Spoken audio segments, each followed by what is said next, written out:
احمد مسعود وایي که د سولې خبرو پایله ورنکړه پوځي لارې هم شته. د AFG نیوز چینل درنو لیدونکو سلام، ستړي مشئ، وخت مو په خیر.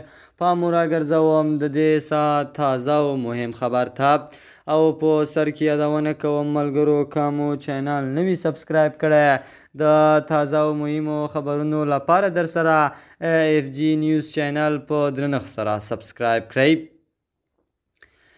که څه هم د افغان حکومت او طالبانو ترمنځ د سولې له خبرو یو کال اوړي، خو په افغانستان کې د تاوتریخوالي زیاتېدو د جګړې پای ته رسېدو لپاره د خلکو هیلې مړاوې کړي دي. د احمد شاه مسعود زوی احمد مسعود د دغه اندېښنو په دوام وایي د افغانستان د سولې له پروسې او په پایله کې د ګډ حکومت له رامنځته کېدو هرکلی او ملاتړ کوي، خو که د سولې خبرې پایله ورنکړي پوځي لارې هم شته. دی وایي که څوک په زور په خلکو ځانونه مني، د خپلو ملاتړ کوونکو سره یوځای به یې په وړاندې ودرېږي.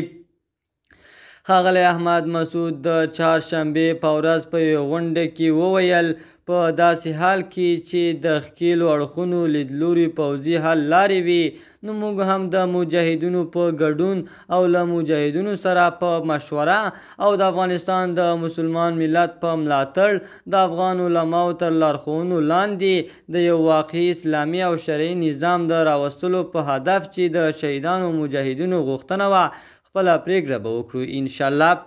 د احمد شاه مسعود زوی احمد مسعود د په خبره له افغانستانه د بهرنیو ځواکونو له وتلو وروسته د جګړې د دوام لپاره هیڅ پلمه نه ده پاتې. نوموړي له طالبانو غوښتنه وکړه چې له رامنځته شوي فرصت ګټه واخلئ او روانه جګړه پای ته ورسوئ. د AFG نیوز چینل درنو لیدونکو دا و زموږ د دې ساعت چمتو شوی خبر. د نورو تازه او مهمو خبرونو لپاره در سره AFG نیوز چینل په درنښت سره سبسکرایب کړئ. تر بیا ښې چارې د الله په امان.